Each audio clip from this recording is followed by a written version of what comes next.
Tága má mar sin na chuirde, Tá míle fáilte roisteach chuig an géad seminar de chuid na srathe im líana a gcuin an semestre seo.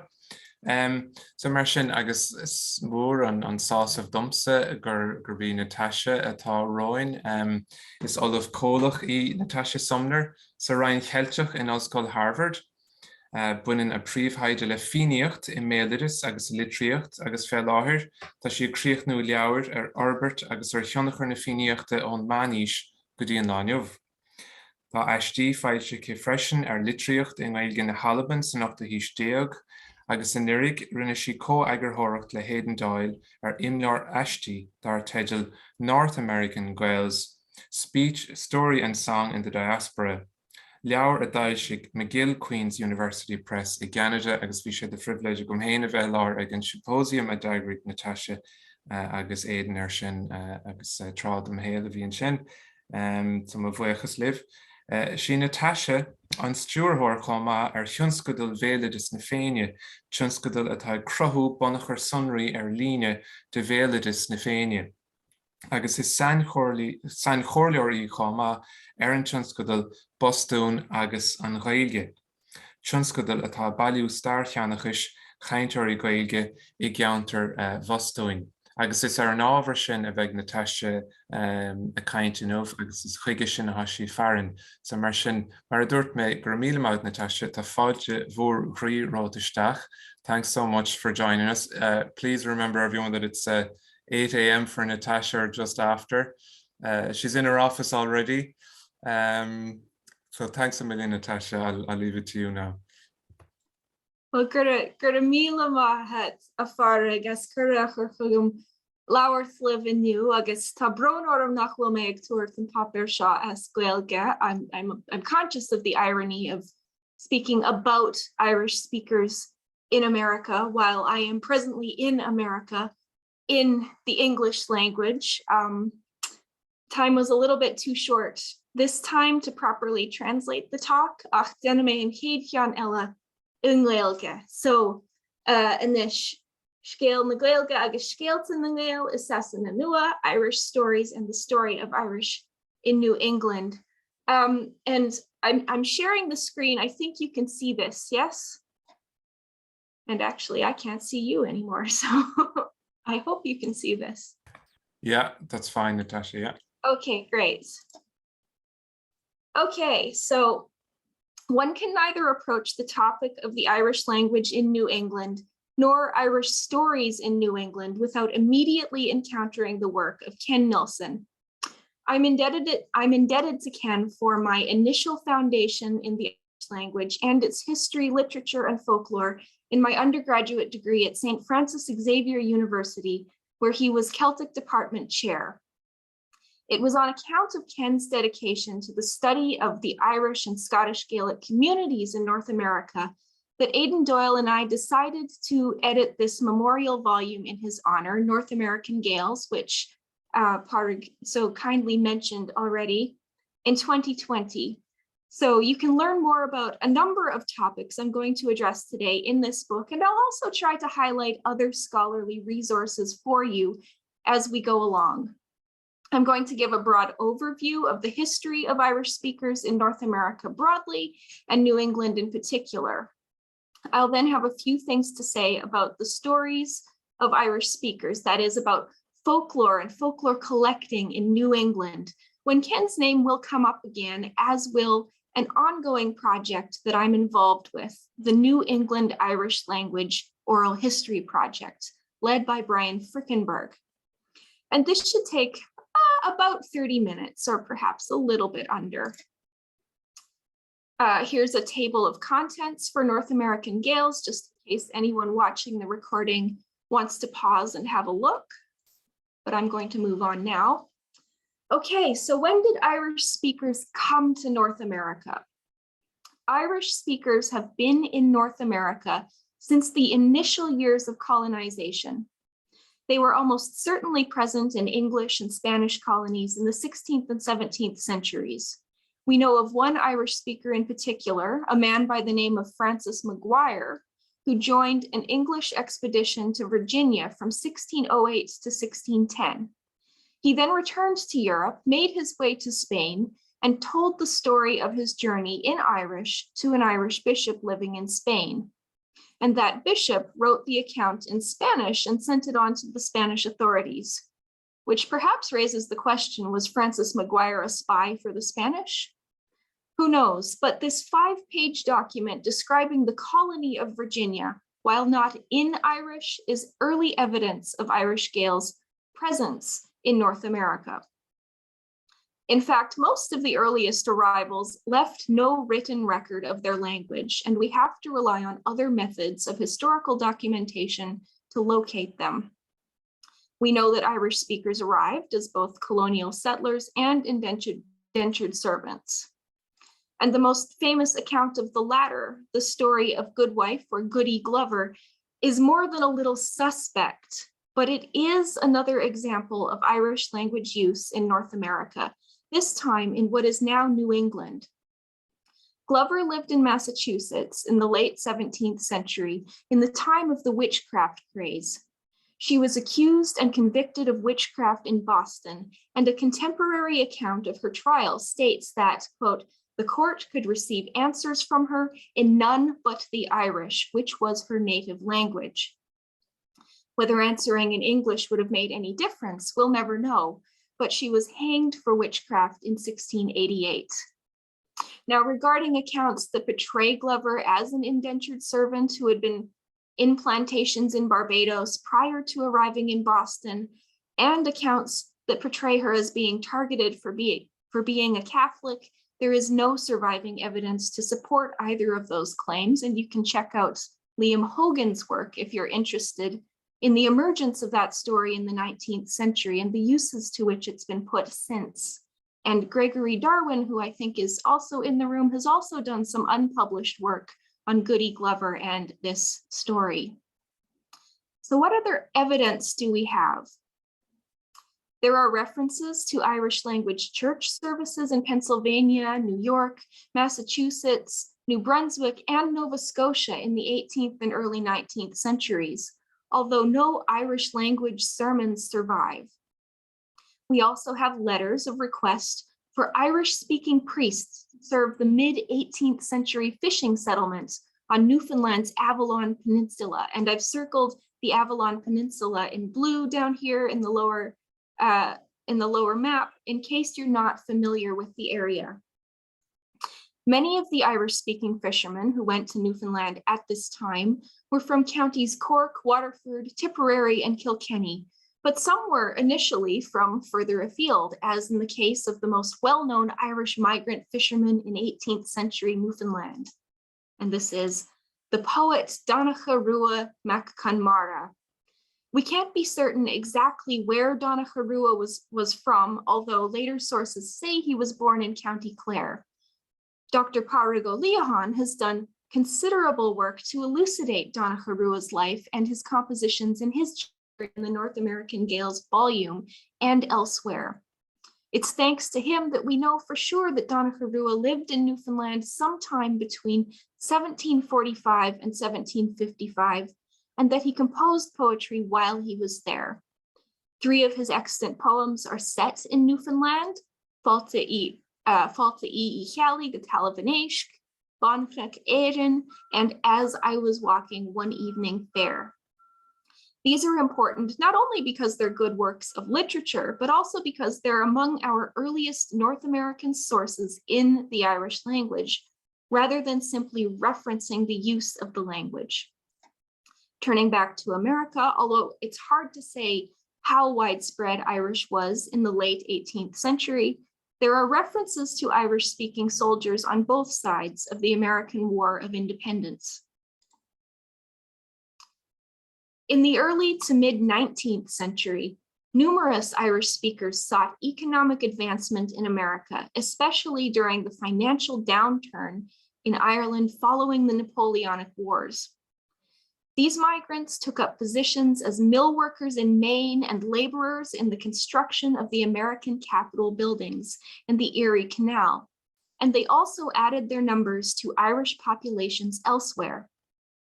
Only rarely literate in their mother tongue, they produced no newspapers or public notices, but we know of a small number of Irish language manuscripts that circulated in North America during this period.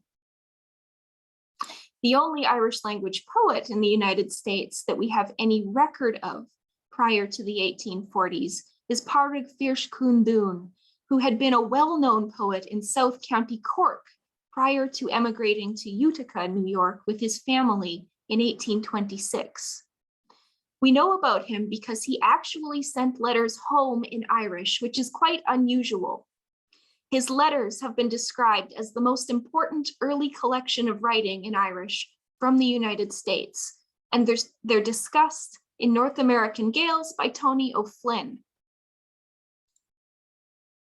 Emigration to America greatly increased following the Great Famine, when countless people fled out of panic or despair, in contrast to the calculated ambition of earlier 19th century immigrants.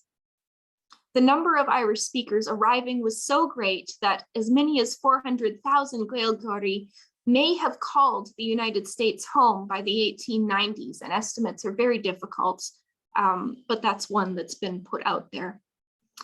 They settled in large numbers in the Northeast, including in Portland, Maine, Boston and Springfield in Massachusetts, New York City, and along the Schuylkill River in Pennsylvania. They also ventured further afield to places like Cleveland, Ohio, Butte, Montana, and Minneapolis, St. Paul, Minnesota. Many worked as laborers in urban and industrial settings, and they too were largely illiterate in Irish, leading to an unfortunate lack of visibility in most historical documents. As early as the 1850s, however, a new enthusiasm for Irish cultural preservation was beginning to emerge, and it found its initial outlet in 1857, when the New York-based newspaper, The Irish American, began publishing the first regular Irish language newspaper column in the world. This column, which appeared off and on until 1896, includes the earliest and sometimes the only publication of several works of Irish language literature, as Matthew Knight recently showed in his 2021 Harvard PhD dissertation and discussed at the Harvard Celtic Colloquium last weekend. By the 1870s, Irish language societies began to be established across the United States, and additional North American newspapers began publishing material in Irish. Among the most prominent newspapers were the Brooklyn Philo-Celtic Society's nGael and the Boston Philo-Celtic Society's Irish Echo, and Matthew Knight wrote about the Irish Echo in North American Gaels. The language and cultural societies also introduced Irish language classes in cities with large Irish populations, and they had a hand in the establishment of a chair of Gaelic language and literature at the Catholic University of America in Washington in 1896, and Gaelic here means Irish. They also encouraged the collection of stories and songs from the oral tradition, and some such material has been located in newspapers and archival collections. And here I'd like to highlight Tomás Ó Híde's contribution to North American Gaels on Irish language folklore in nGael. Others have done work in these areas too, of course, including William Mahan and Fionnuala Ulanagan, as well as Deireadh Ní Chonghail's currently ongoing work on 19th century song collecting in Philadelphia. There isn't room for a more complete bibliography on screen, so I've just included some of the more recently published studies for you.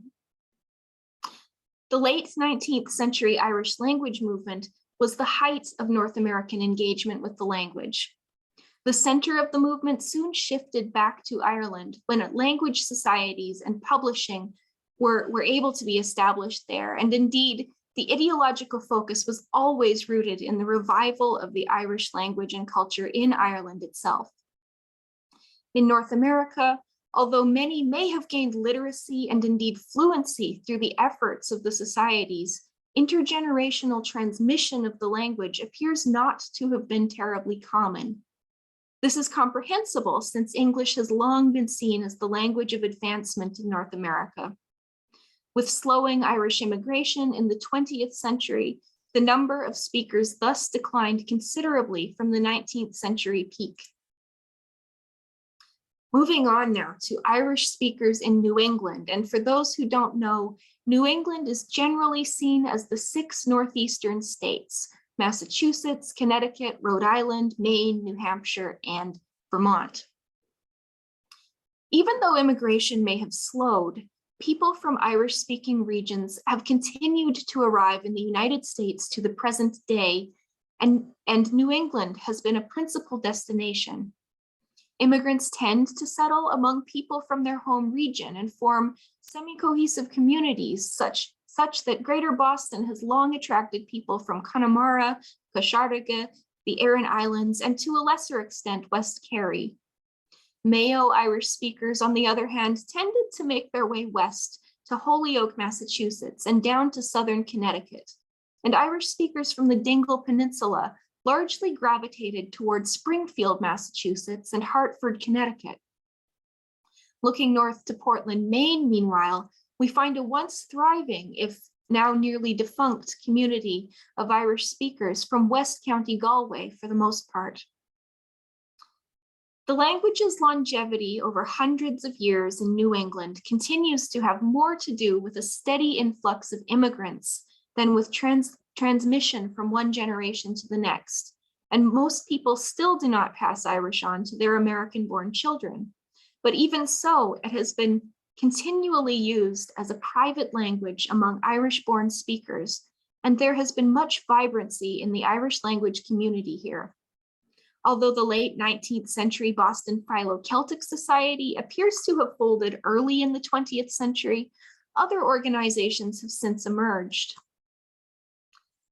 Cumann na Gaeilge in Boston emerged in 1973 on the heels of an earlier Boston Gaelic Society, and is currently the most active in Boston proper, although another society, Ardanga Rúchais in Boston, has also operated since 2012. Looking to Western Massachusetts, Ardanga Féin has been active since 1986. All three offer Irish classes at events, and Irish is also taught at Catholic Memorial High School in West Roxbury, which is, to my knowledge, the only North American secondary school that offers the Irish language. Here's Cumann na Gaeilge's website with information about its classes here. The language can also be heard at events that draw a considerable Irish-born crowd, such as the Féile na Gaeilge in South Boston. I include here the flyer for last month's Féile na Gaeilge. Here we go. And the 2018 one, which I think is a bit more legible. Hopefully you can read that. The flyers themselves are in English, and certainly not everyone who participates speaks Irish, but all the same, there is plenty of Irish to be heard on the beach at these currach races. Other venues where Irish is still spoken include, for instance, sporting events, cultural events, and select shops and pubs. And Green Hills Bakery in Dorchester is quite well known as a spot where Irish speakers congregate. So we have well-established communities of Irish speakers in New England, and we have had such for a long time. But what do we know about the oral expression of their intangible cultural heritage, their stories and songs and proverbs and recollections, the invisible threads of shared cultural knowledge and expression that draw them together, the lifeblood of the community, you might say? It's actually somewhat surprising that very little Irish language folklore collecting has ever been done among North American Irish speakers, given their large numbers both historically and at present. This is particularly striking in comparison to the large amount of folklore that was collected from North American Scottish Gaelic speakers in the course of the 20th century, particularly in Nova Scotia, but in other areas as well. Here in New England, the most concerted collecting effort was made by the late Professor Ken Nielsen in the late 20th century. Ken arrived in Massachusetts from Brooklyn, New York in 1969 to undertake a PhD at Harvard University. After completing the degree, he remained in the area until 1984, when he moved to Nova Scotia to take up the chair of Celtic Studies at St. Francis Xavier University in Nova Scotia. He was heavily involved in Cumann na Gaeilge in Boston, both as one of the Society's most dynamic Irish teachers and as its vice president from 1979 to 1984. He was remarkably gifted at languages, acquiring near native fluency in Irish, Scottish Gaelic, Welsh, and Breton. He was also incredibly kind and personable, and he genuinely enjoyed spending time with Irish tradition bearers and hearing everything they had to say to him. A natural folklore collector, he sought out and interviewed many Irish speakers throughout the American Northeast, preserving their oral history and traditions in his folklore collection. The collection includes not only material from Boston and Western Massachusetts, but also perhaps most notably a sizable amount of material from Irish speakers in the Portland, Maine area. It was from Professor Michael Connolly of St. Joseph's College in Standish, Maine, that Ken learned about Portland's sizable Irish-speaking population. Ken had already departed for Nova Scotia by that time, but over the course of a couple decades, on periodic drives back to Brooklyn, he and Michael collaborated so that Ken could record 16 of the last remaining speakers of the Portland community, discovering along the way at least one very talented Shanachie, and this was a man by the name of Pat Malone, originally from Rossaville, who had a wide variety of material, including Fíneacht. Some of what Ken collected appears in 2 published articles, but the majority of it remains unpublished. And I would really like to share some of what Ken collected with you today, but his archive is not yet publicly available. I can confirm, however, that the sizable and very important Irish portion of his collection will be housed at Harvard, as was his wish, and we will certainly communicate when the material is cataloged and available for access. Coming years will undoubtedly reveal just how incredibly important Ken's folklore collecting work in New England was, and it is to be lamented that there weren't multiple Ken Nielsens collecting across America over the years. Although he was, as they say, one of a kind, another project is now underway under the direction of Dr. Brian Frickenberg, and this is what I'd like to finish by telling you about. Looking to Ken's work as a beacon, Brian launched the New England Irish Language Oral History Project in 2016 with the goal of creating an online archive of Irish language oral history. Funded by Massachusetts Humanities, the Government of Ireland's Immigrant Support Program, and Cumann na Gaeilge in Boston, the project recognizes the importance of the language in maintaining cultural memory, identity, and connection among Irish-speaking immigrants to New England, as well as between them and their families and friends back home in Ireland. Indeed, the resultant archive already constitutes a rich source of linguistic, sociological, and historical knowledge, as well as of shared local personal and familial experience. Under Brian's direction, the project participants are interviewed by fluent collectors, most of them native Irish-speaking members of the immigrant community themselves, like past Cumann na Gaeilge president Mike Newell and Catholic Memorial High School Irish teacher Moira Kincannon. The interviews are then transcribed and translated by Brian with the help of research consultant Dr. Gregory Darwin and with occasional consultation with myself. And I am truly the bottom rung on the ladder here. Everybody above me does considerably more of the heavy lifting in this project. The texts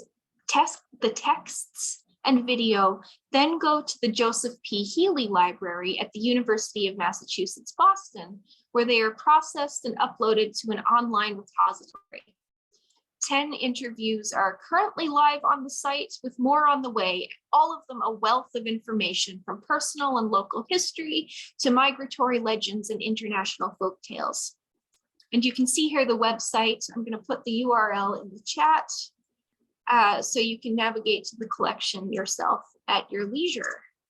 Here we go.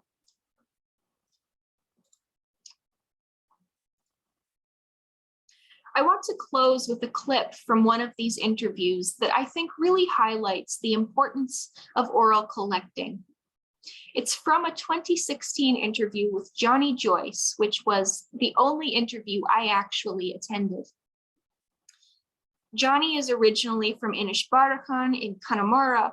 He came to America in 1957 and was instrumental in getting curragh racing off the ground in Boston in the 70s. He talks about that elsewhere in the interview, so I'd encourage you to check it out online. In this clip, I asked Johnny if there was a lot of Irish spoken in Boston when he arrived, because I knew he already had family in the United States. And he says something that I think is rather interesting. I'm just going to play this here. Go mé ráis go Boston agus nuair a tháinig tusa go Boston gon chéadú ar rá lán Gaeilge an bhí muintir agat an seo agus ní cháil sé a Gaeilge riamh trúr dearthar gom maithir America ach ní maaslan bhí sé de Pittsburgh, Chicago agus bhí Anthony gom maaslan dearfrachaí máthir agus muintir muncul mar chaintíh go seoge bhí chaintíh dí máthir seogin sline agus seoge chumá ach bhí neart féach fadú mar Sár Gaeilge an béla bhí acu na tá Litertures amsanis agus grátar maithid hain scríb sé Litertures am agus íar sam sé bhíon íon ar a caiileh ach bhí lá scríbne a chu deas dé taiceáil bhuitir me le mí chéadú eile bheits muide can na córa a bheith can Litertures scríbte ní chreite go bracha lá scríbneach éige agus íar bhhaile spéla beláirt is an anna scríb agus níor is an Gaeilge scríb harba ach bhí sé an béla scríb nach ónna de nach chiintach ó sem heb gur náir bhí chuide béla láirt mar mar ní me he láirt béla sus near Gaeilge dúir a beidir níar daige Tá a déanú nálín ach ní bhhailes go me se láirt béla ála sa bhhail.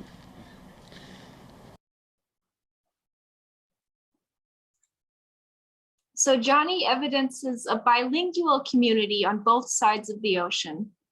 His family at home, his father in particular, knew English, but preferred to speak in Irish.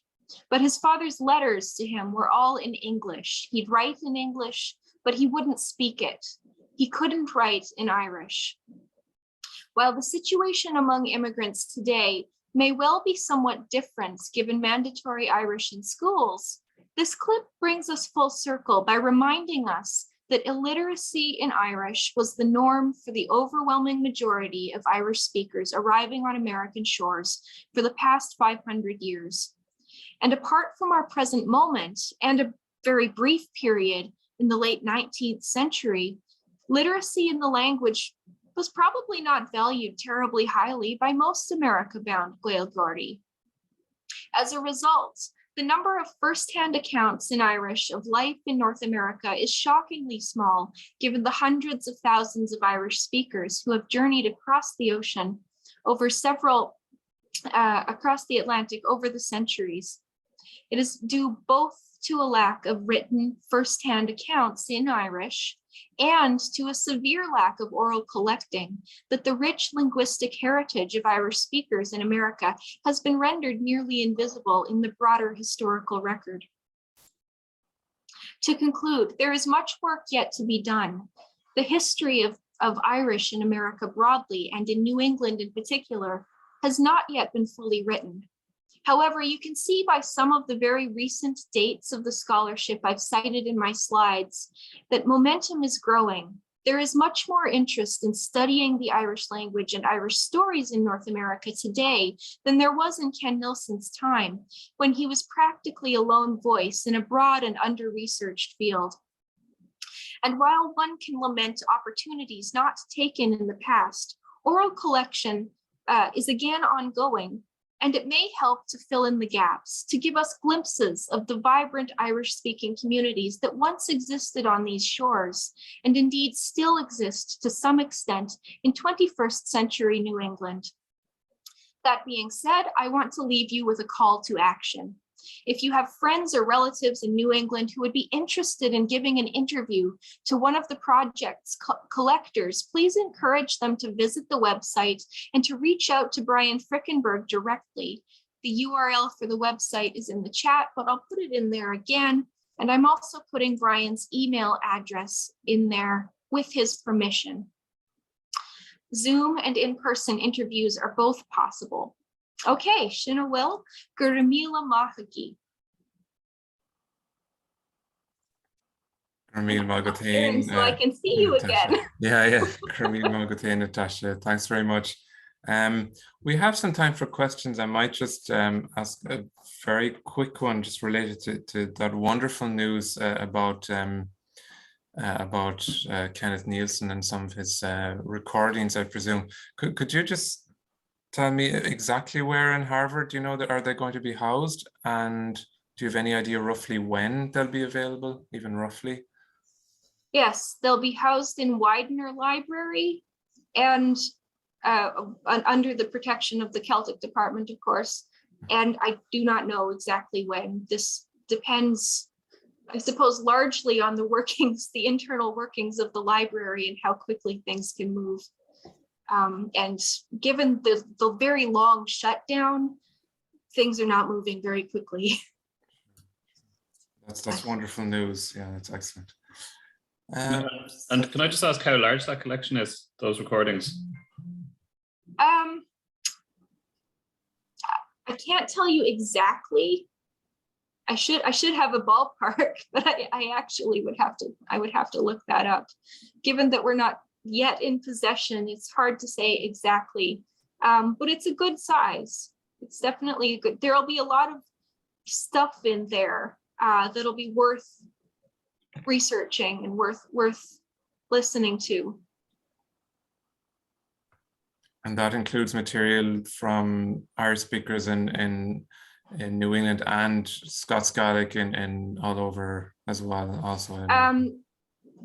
Much of the Scottish Gaelic stuff is not coming to us because it is local to Nova Scotia. So it's more appropriate for it to be there. Okay. But the Irish language material is coming to us. And that'll include the 16 Irish speakers that Ken collected from in Portland, Maine, as well as other people that he collected from up there who were not native speakers, as well as other people broadly in the region that he collected from. And there's also material that he collected in other languages as well, Welsh, Breton, both in America and overseas. That's Natasha. In Gaeilge, does anyone else have any questions there? Ukirama a Yurdra.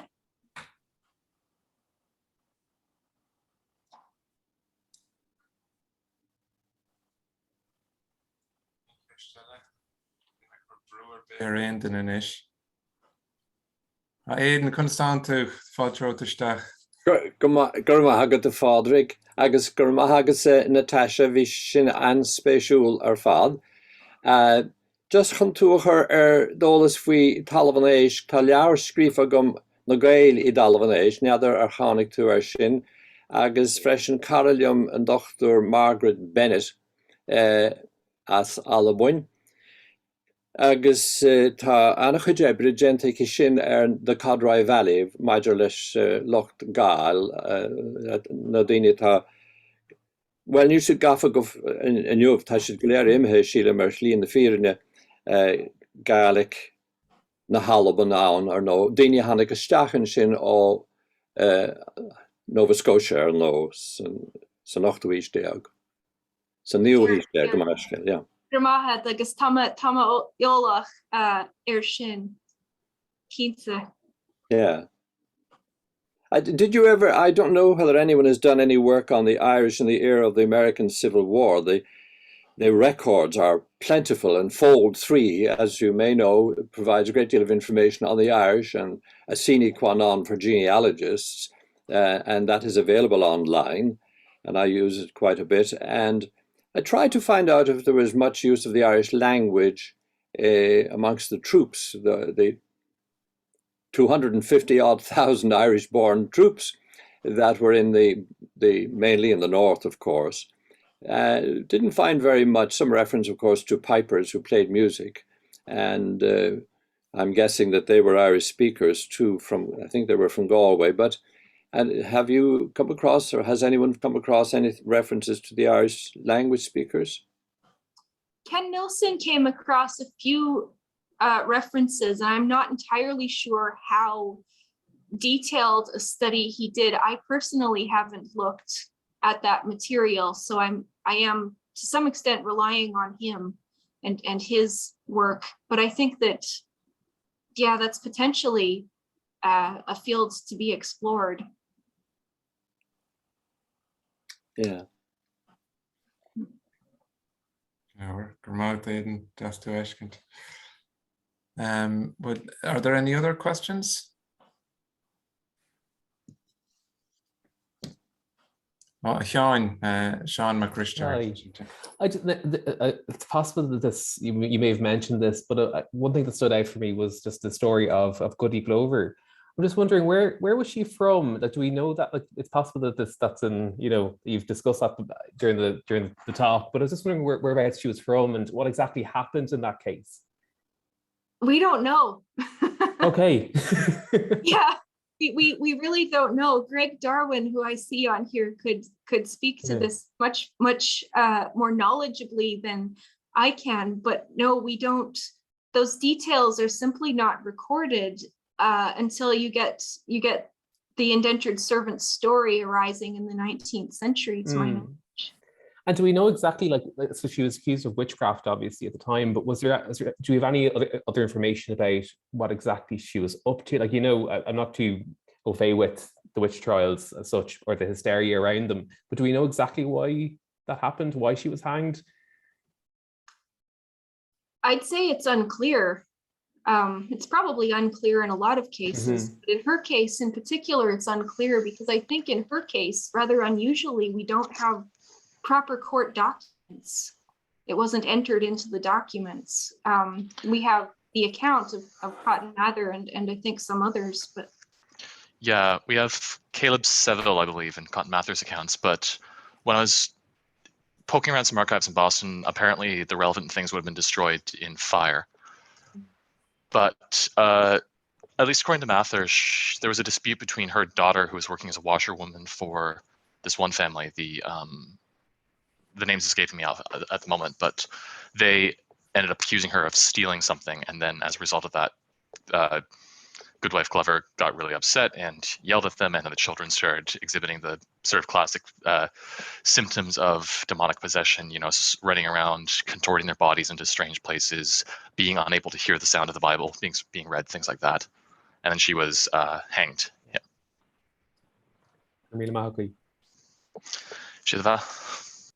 I knew Greg would have more information. Okay. So perhaps there aren't any further questions then, or no?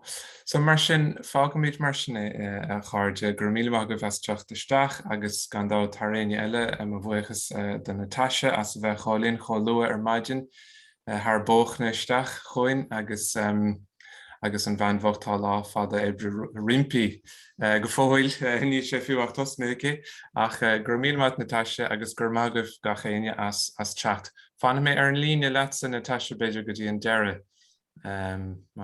Yes, gur míle maith GSTF.